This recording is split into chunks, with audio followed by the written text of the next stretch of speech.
Lady in the Water, 2006. This movie came out while I was a senior in high school, I believe, or shortly after I graduated.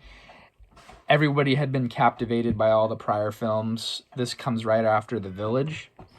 And as you saw on my last review, that movie sat well with me even back then when I first saw it. This movie did not sit well with me, as it did not with most, circa 2006 when it came out. I picked this movie up yesterday at the thrift shop for $1. It is a Blockbuster Video DVD copy. Bryce Dallas Howard, second movie in a row that he cast her as a central person in one of his films. Universally hated by critics.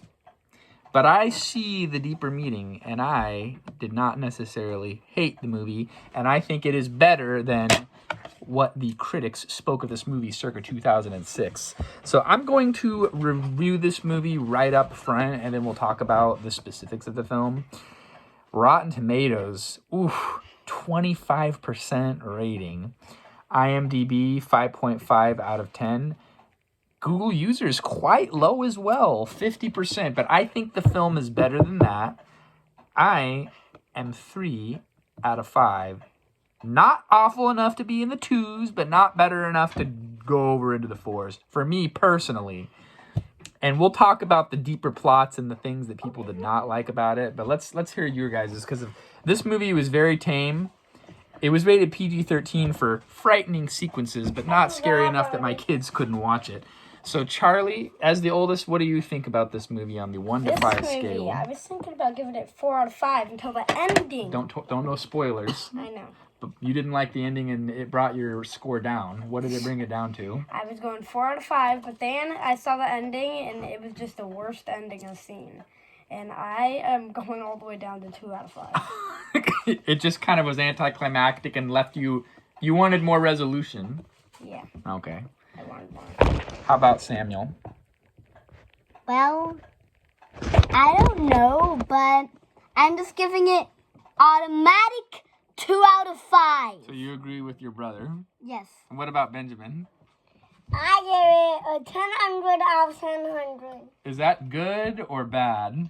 Good. Oh, okay. What did you like about the movie, Benjamin, to give it such a high score compared to everybody else? Come back. What did you like about this movie where you gave it a good score?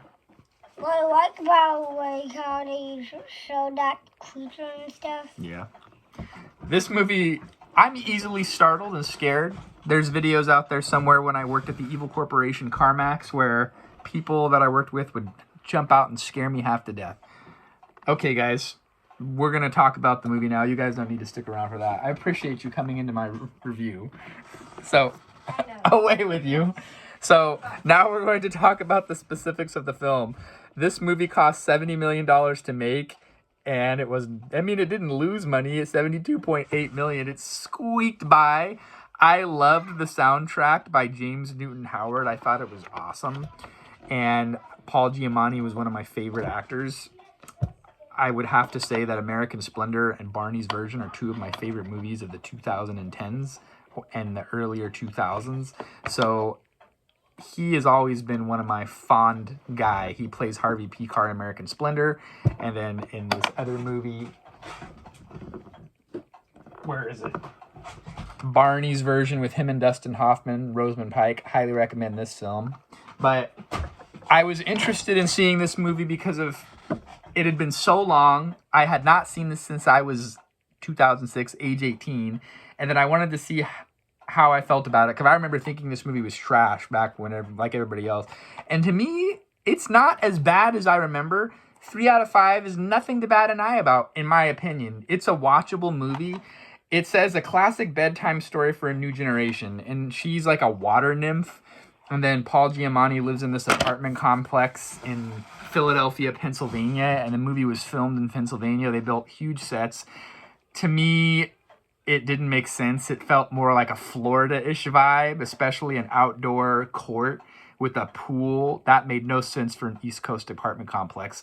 And then there was like this 1920s little bungalow right next to these modern apartments that he was the superintendent / maintenance guy. That really bothered me, and I thought that was kind of stupid. Let's get into why people hated the film. Critics maligned it. They felt that he was taking a personal shot at the film industry. He cast Bob Babadon. Is that how you say his name?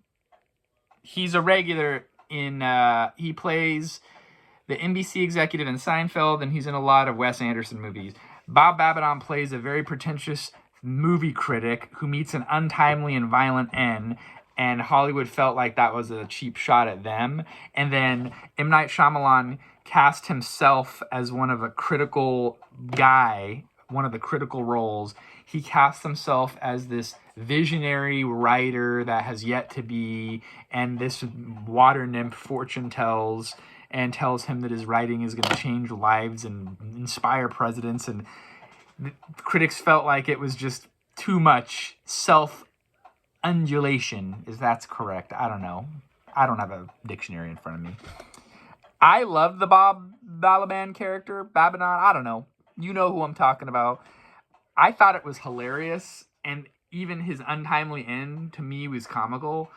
And then there was also, this movie was kind of like everybody has a purpose. That was the message, and I really like that because I'm struggling to find my work identity right now.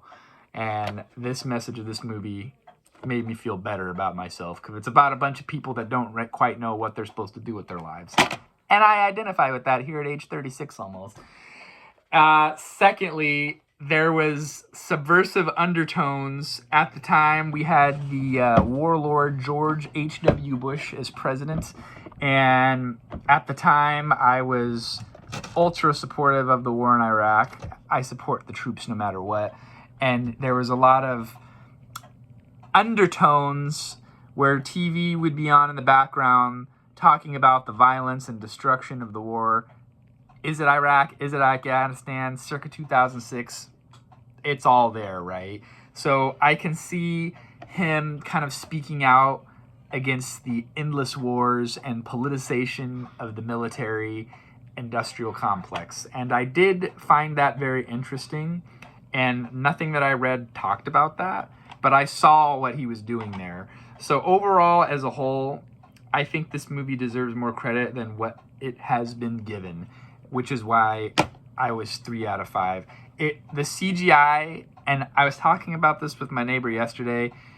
You watch the Lord of the Rings movie, the CGI was very new and it wasn't great.